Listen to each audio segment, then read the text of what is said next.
Number 9. Here's a question about claim for wage increases. So maybe about unions. Let's see. What can we say to support our demand for higher wages? A decrease in the industry's sales? No.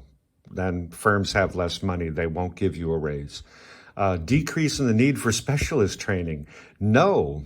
This increases the supply of labor for this certain position, or it will at least make the supply curve more elastic, so they won't give raises then.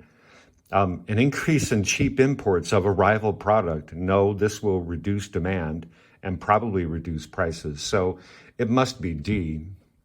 The answer must be D, but let's see. An increase in wages in a similar industry. That's most likely to be used to support a claim for higher wages, because the others are no support. These are support for lower wages. So D must be the answer for 9. Oh, here's my favorite. These graphs. Let's see. From the initial equilibrium point, which letter indicates the new equilibrium point? For these, I usually, you can draw in your exam paper. Don't write on the multiple choice question paper, but you can write here. And when I see these, the first thing I do is I rewrite it, because honestly, that's too much. So here's my equilibrium is X. Usually the equilibrium point is X. And usually 2 things happen. So the government increases the rate of income tax. What will happen if the government increases the rate of income tax? People will have less money, right? Aggregate demand will decrease. And decreases the rate of a sales tax. The sales tax is an indirect tax on this product.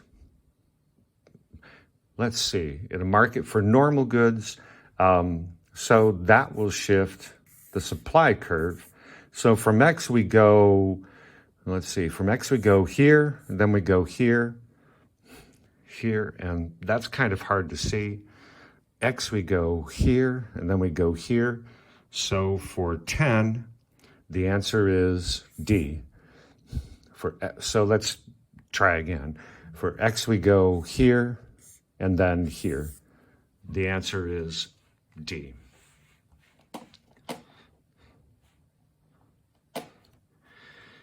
Now we have, looks like another labor question. In South Africa, we have, the number of skilled workers is relatively low. Okay. And however, average wages in South Africa are double the average wage in Brazil and Turkey, and they are 1.6 times higher than in Malaysia. Okay, why are average wages higher in South Africa? Malaysian workers are more skilled. No, we don't know that. We have no way of knowing that.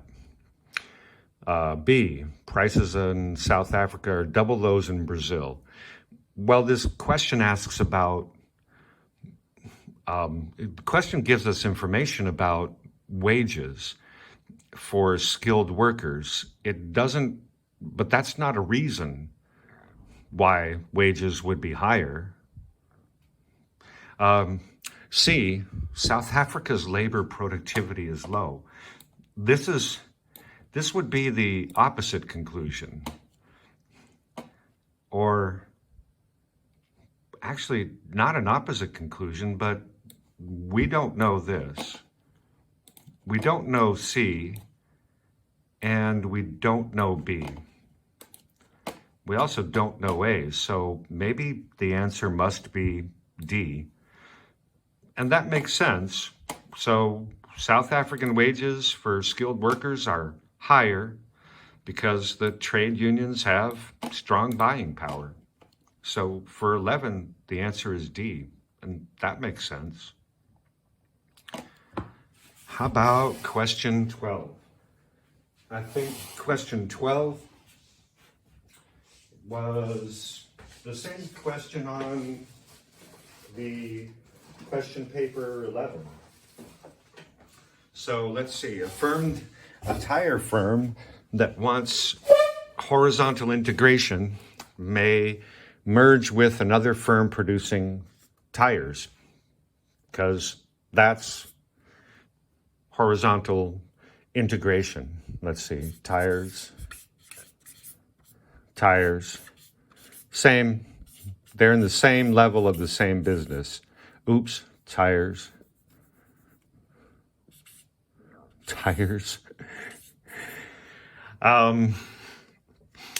If the firm wants to, let's see, vertical integration forward would probably be buy a motor car building company. Vertical integration backwards, buy a rubber company. So we produce tires. If we buy a motor car company, we could buy Benz. We need a lot of money, but that's forward vertical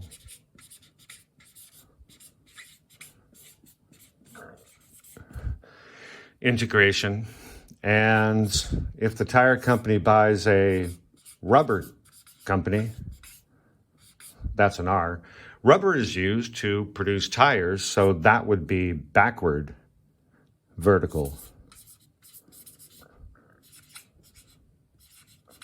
integration. So the answer is tires. Oh, I made a mess. Number 13.